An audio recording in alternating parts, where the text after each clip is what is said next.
Mail-order bride was sent back for being too old. The lonely rancher said, "Then just be mine." Wyoming Territory, autumn of 1874.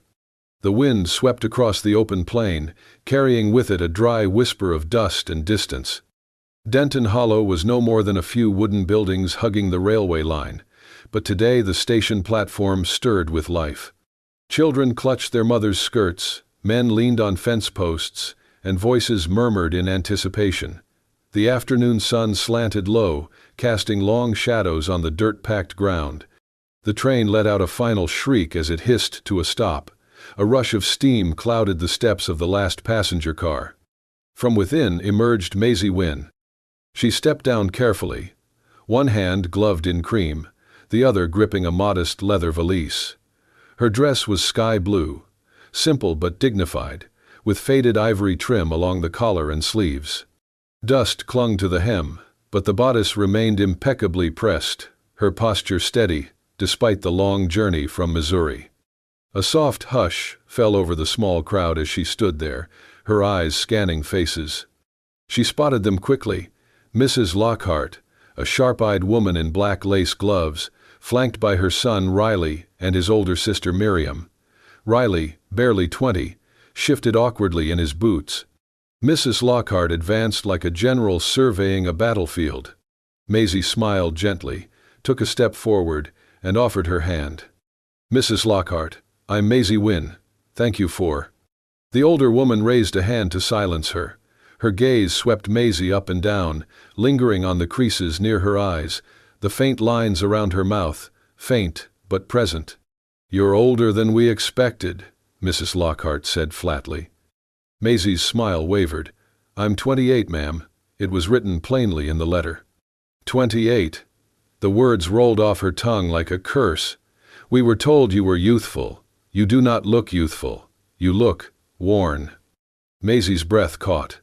"I'm sorry?" she asked softly, voice tightening. Mrs. Lockhart folded her gloved hands. "We require a bride who can bear children, sons. My Riley deserves a young, fertile wife, not a woman past her prime. I can still—" "We won't argue," the woman interrupted. "You are not suitable." Maisie looked to Riley, but he avoided her gaze. Miriam rolled her eyes. "Return to your train, Miss Wynne," Mrs. Lockhart said crisply. "This arrangement is over." With that, she turned on her heel and walked away. Riley hesitated, then followed, leaving Maisie standing on the platform in stunned silence. A whisper passed through the crowd. "She's too old, poor thing. Traveled all that way for nothing." Maisie swallowed hard and looked down at her boots, dust coating the tips. Her grip tightened on her valise, knuckles white beneath the glove. She didn't cry. Not yet. In the far corner of the platform, Jed Thorne leaned against a post beside a stack of crates. His weathered hat shadowed his brow, but his eyes had followed every word of the scene. He had come to collect a shipment of horse feed, and 2 fillies arriving after a deadly wave of swamp fever had swept through his ranch months earlier. He hadn't expected to see anyone sent away like livestock unfit for sale. Maisie turned, stepping off the platform with careful dignity.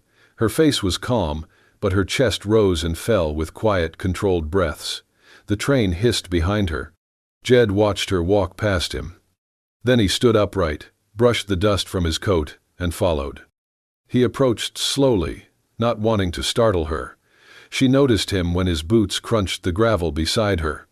"You do not have to say anything," she said before he could speak, voice low, steady. "I know what it looked like." Jed held his hat in both hands, gaze steady. "I was not going to apologize on their behalf." Maisie blinked, unsure how to respond. He continued, voice rough like dry wood. "Just wanted to say, if they don't want you, that's their loss." She stared at him, unsure whether to laugh or cry. "Thank you, but that does not solve the fact that I have nowhere to go." Jed nodded once, then looked out across the horizon, as if considering something far beyond it. "I've got a place," he said at last. "It's quiet, few hours' ride west. Just me, a barn, and some half-recovered horses." Maisie tilted her head. "Are you offering me work?" "No," he said. "I'm offering you rest." Her brow furrowed slightly. "I am not looking for pity, Mr. Thorne," he replied. "Jed Thorne. I am not looking to be saved, Mr. Thorne. I am not saving you, Miss Wynne." He met her eyes. "Just offering a roof, and some space, until you figure your next step." Maisie looked back toward the train, then toward the town. Neither called to her. She nodded once. "All right."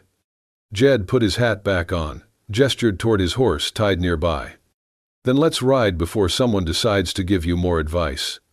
And just like that, without another word, she followed him.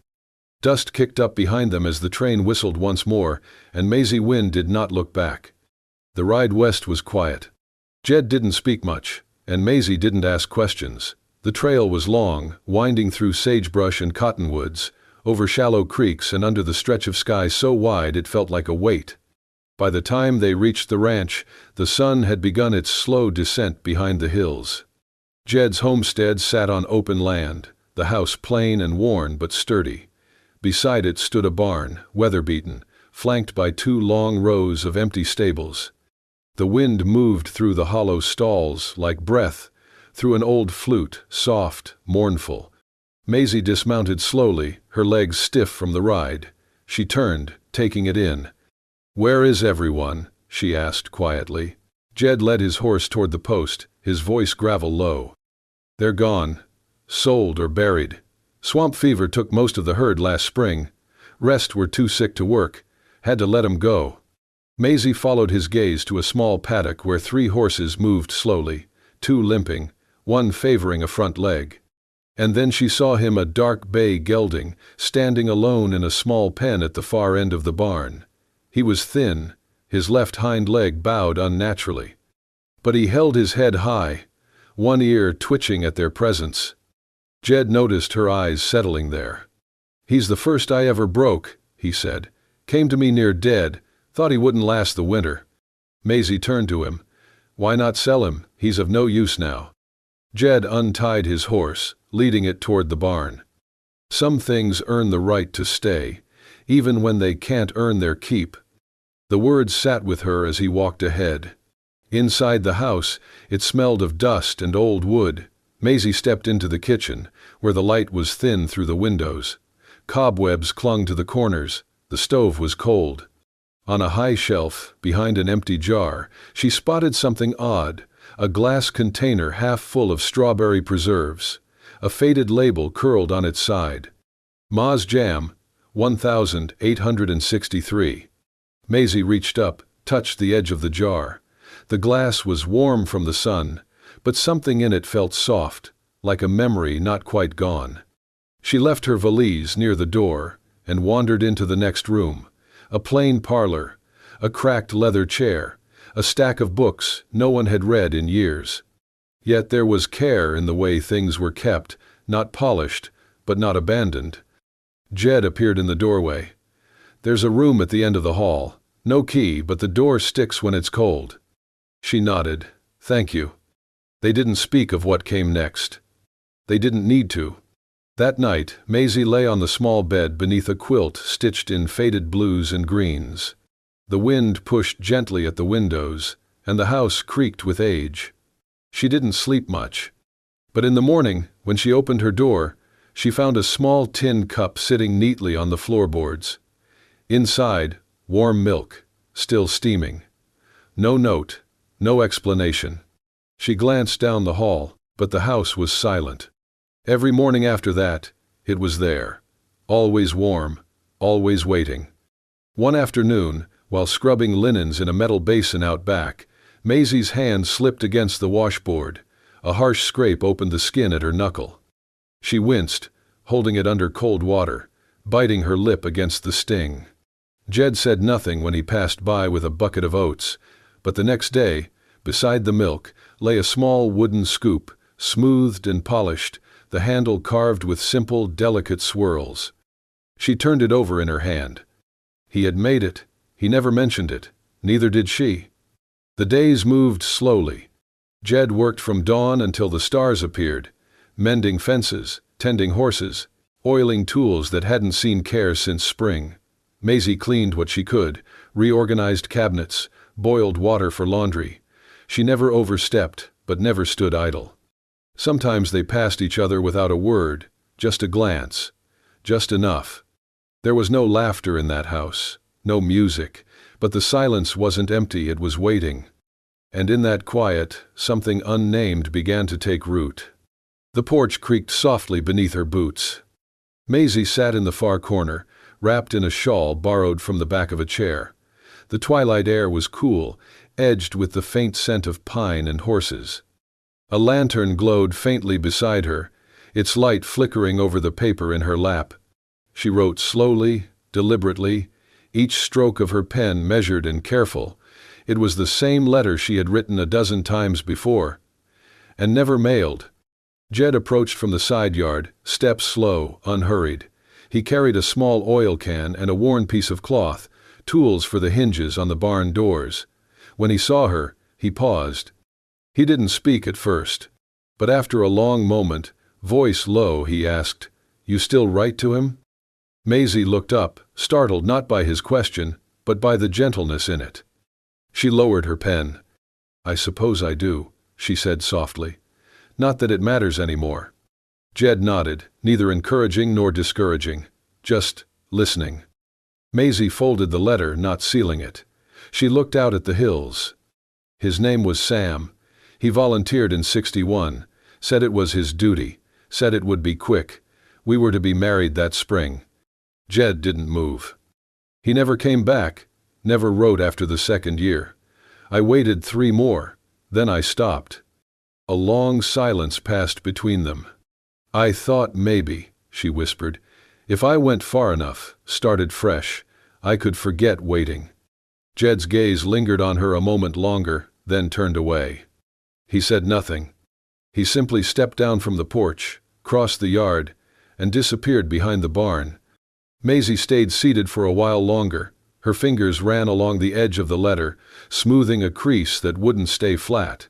Eventually, she rose, folded the paper into her pocket, and went inside. But something tugged at her. Later that night, when the lanterns were out and the house had gone still, she saw him again, through the kitchen window. Jed stood behind the barn, shovel in hand, digging beneath the moonlight. No words, no rush, just quiet movement, as if the earth had offered him a space to place something heavy. When he walked away, she waited, counted to 50. Then she slipped on her boots and followed. The soil was soft where he had been. Maisie knelt, fingers trembling, not from fear, but something deeper, something like knowing. She dug gently, hands careful. The wooden box was small, plain, with a latch that opened easily. Inside were letters. Her letters, not sent, not burned, just kept. Unopened. Dozens of them, stacked neatly. And atop them, a folded scrap of paper in a different hand. Jed's. She unfolded it. "Don't write any more. You deserve to live, not wait, J.T." Maisie's breath hitched. She sat there a long time, under the stars, box in her lap, heart somewhere between fury and something softer. She didn't confront him. She didn't speak of it. But when she returned to her room, set the box gently on her trunk, and reached for the basin to wash her dirtied hands, she found something waiting on her table. A small clay teapot, still warm. Beside it, a folded napkin and a single line scribbled in careful script. "For the throat that's cried." No name, no apology, no explanation. Just that. Maisie didn't cry. Not then. She poured herself a cup, wrapped both hands around it, and let the steam rise to meet her face. And in that quiet, without words, she understood. Jed Thorne wasn't trying to erase her grief. He was just making room beside it. The town of Denton Hollow didn't have much, but it had ears. It didn't take long before whispers found their way from the train platform to the tavern, from the general store to the church pews. A woman like Maisie, unwed, not quite young, living under a man's roof with no kin nor contract, was too fine a thread to leave untugged. The rumors shifted with each retelling. She's after his land. No woman stays that quiet without a scheme. Thorne's ranch sits right along the proposed railway. She knows it. Maisie heard them, not directly, but in the way eyes lingered too long at the mercantile, in the way conversation died when she walked past the saloon steps. She saw it in how even the preacher's wife had stopped nodding to her. She said nothing. Jed said nothing either. But someone else did. Millie Davenport, widow of the late Judge Davenport, rode out in a polished black buggy with silver trim and lace gloves that never saw dirt. She arrived late morning with a basket of peach preserves and a smile full of teeth. Maisie answered the door. "Mrs. Davenport," she greeted, polite but wary. My, Millie said with a laugh, handing her the basket. "You are prettier than I expected. Not as young, of course, but refined in your own way." Maisie took the preserves. "Thank you. Mr. Thorne is in the back pasture." "Oh, I'm not here for him." Millie waved her hand, then leaned slightly closer. "I'm hosting a little gathering Friday next, for the better half of town. I would love to see Jed there." Maisie nodded. "I'll let him know." Millie's gaze flicked down to Maisie's apron, her hands still damp from washing. "I do hope he's treating you well. Not many men know how to manage a woman's expectations, especially when she's not family." Maisie stiffened. Millie smiled wider. "Well then," she said brightly, stepping down the porch. "Do tell him. It'll be an evening of refinement. No need for—" She paused, glancing at Maisie's clothes. "Work attire."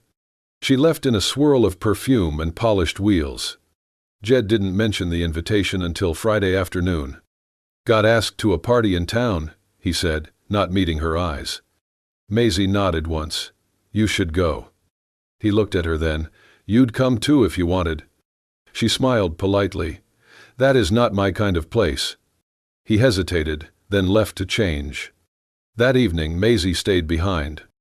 She set 2 plates at the table, just out of habit, ate alone, read by lamplight until the words blurred.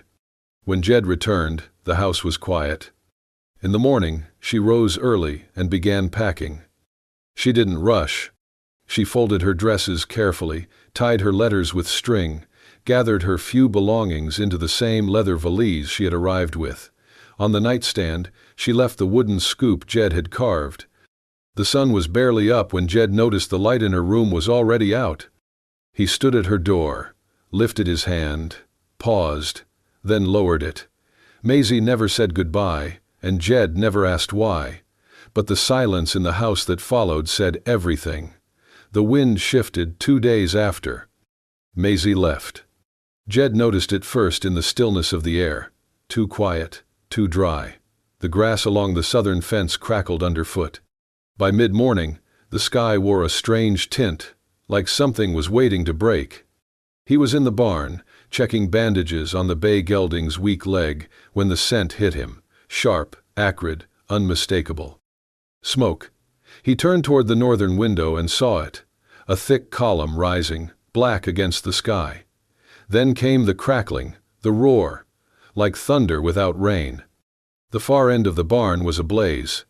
He shouted, ran toward the flame, grabbing a bucket before remembering the well pump was too far. The fire had taken the dry hay first. Now the stalls were catching. The horses screamed. He rushed into the nearest stall, coaxing out the 2-year-old chestnut with a firm tug, slapping its flank to send it running.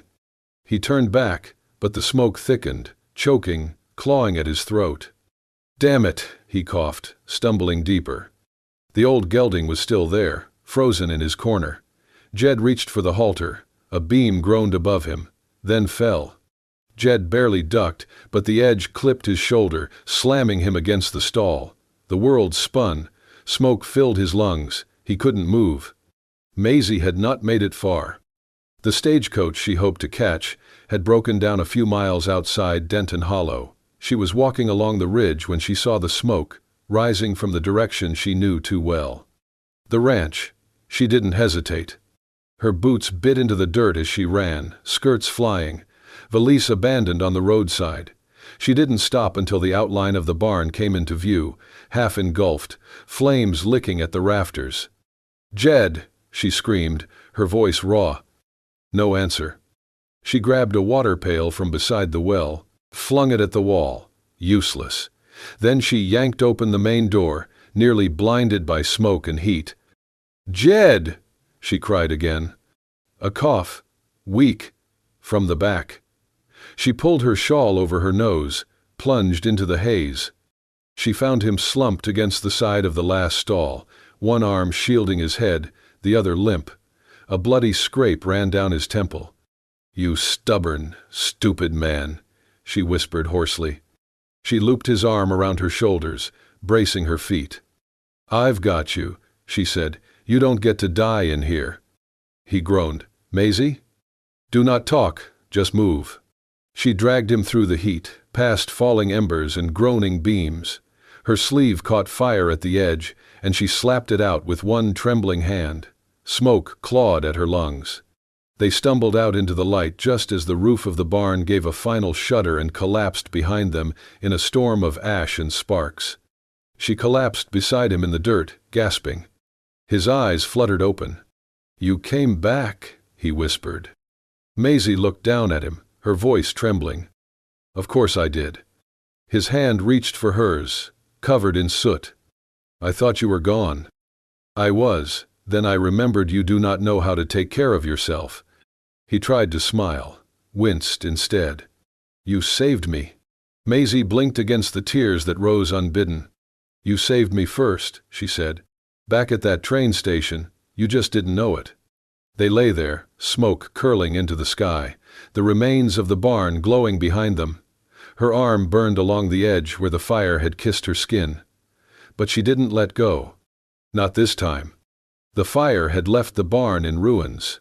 Smoke still curled from blackened beams 2 days later, rising in lazy spirals that disappeared into a sky mercifully clear.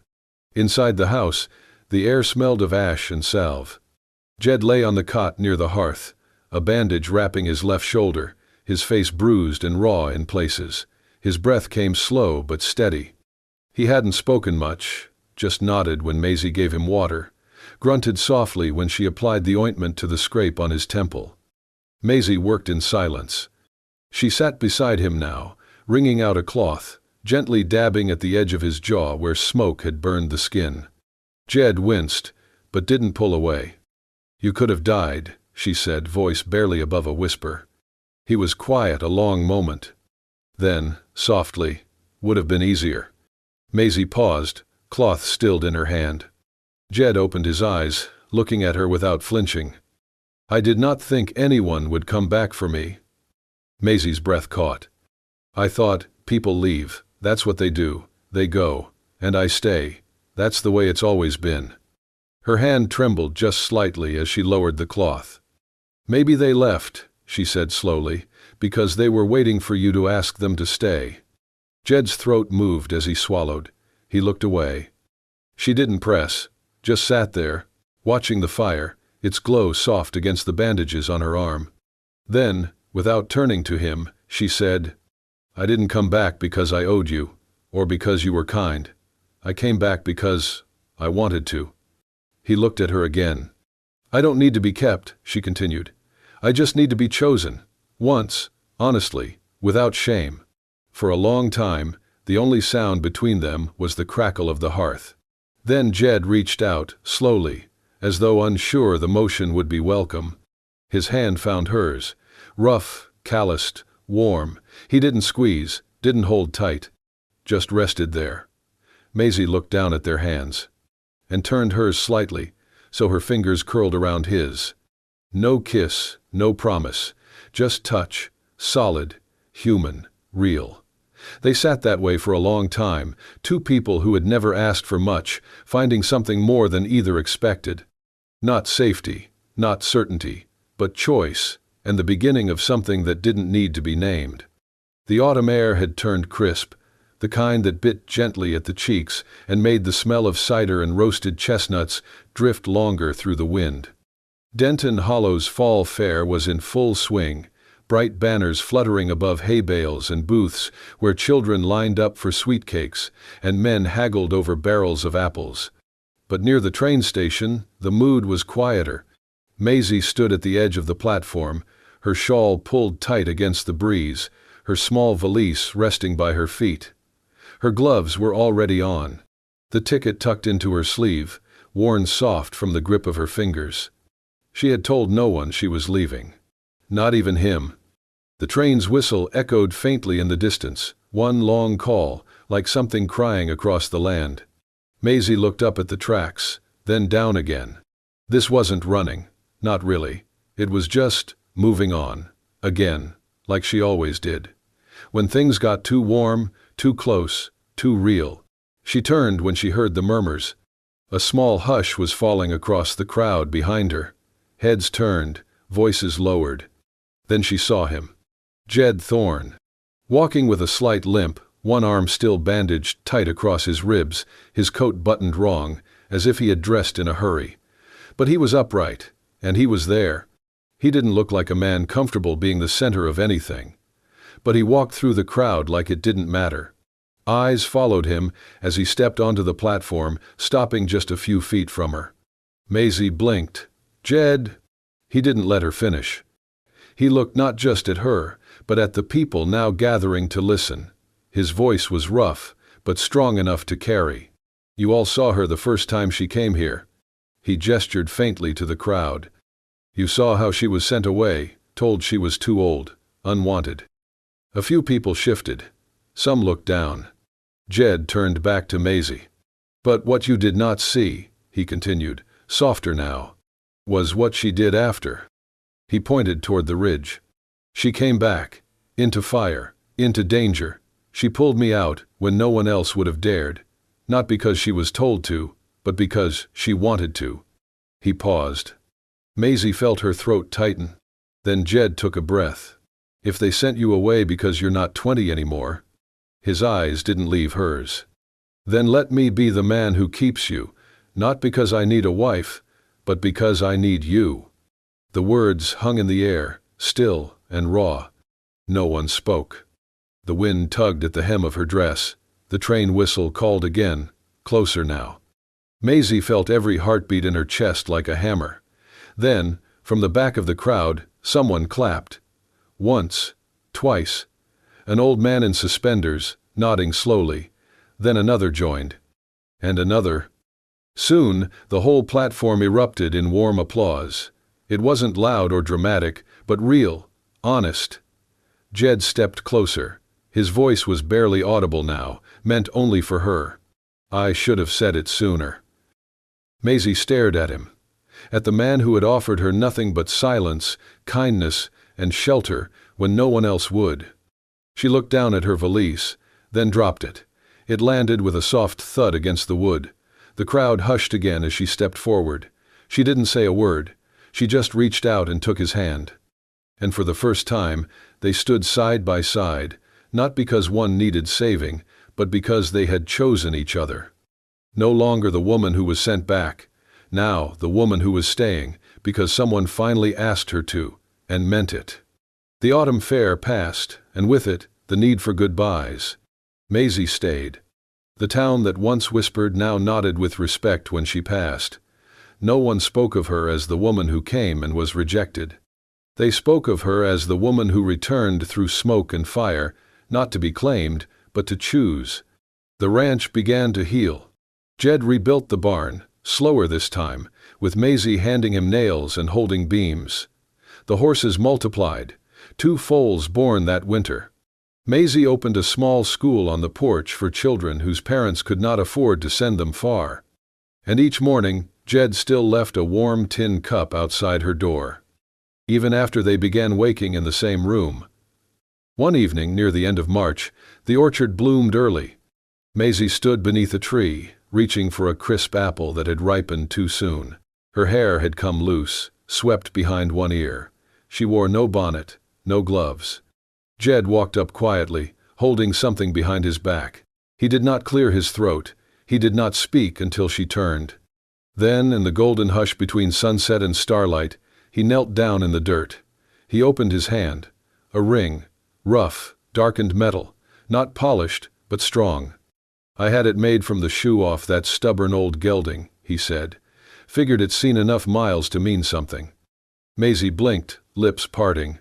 Jed didn't look up at first. "I'm not asking because you need it," he said. "Or because I want to own anything." He lifted his eyes. "I'm asking because, when I think of home, it's your voice I hear. Not walls, not land, you." He swallowed. "You were never too old, just too real for the fools who could not see." A pause, then simply, "Will you marry me, Maisie Wynne?" She didn't speak right away. She just nodded. Once. Tears rolled down her sun-kissed cheeks, and her hands shook slightly as she reached for his. "Yes," she whispered. "Always yes." The wedding was small. Held under the big tree near the barn. Children from Maisie's class tossed handfuls of wildflowers along the aisle. Jed wore a pressed shirt that barely fit his shoulders. Maisie wore a dress borrowed from the preacher's wife, one she hemmed herself. The old gelding stood tied near the fence, a red ribbon looped around his bridle. He watched quietly, as if he understood. Even Millie Davenport attended, dressed in black as always, standing at the edge of the crowd. She did not speak. But when Maisie passed her, Millie gave a small, gracious nod. A woman who had lost the game, but not her pride. A year later, the ranch was louder. Maisie gave birth to a baby girl with a cry strong enough to shake the window panes. They named her Hope. "Because it's what you carried," Jed said, "and what you gave back to me." Hope grew quickly, bright-eyed and full of mischief. The winters came early, but the house stayed warm. On one such night, snow whispered against the windows. Inside, the fire danced. Maisie sat in the rocking chair, a book open on her lap, half read as her eyelids began to close.